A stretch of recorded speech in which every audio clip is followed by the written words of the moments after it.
The 6 o'clock news from the BBC with Sue Lawley and Nicholas Witchell. Good evening. The headlines at 6 o'clock. In the House of Lords, a vote is taking place now on a challenge to the poll tax.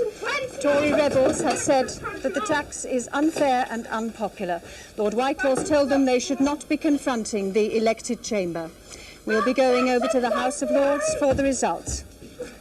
There are to be changes in the way nurses work and are trained, changes to stop them leaving the profession.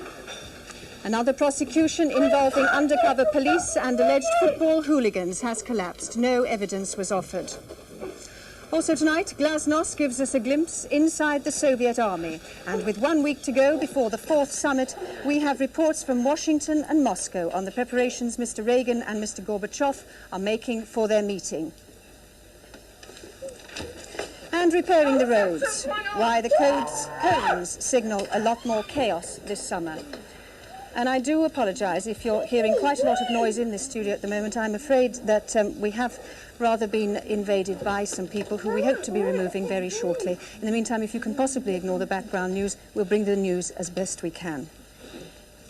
The House of Lords is voting now on the issue which could place it in direct conflict with the government.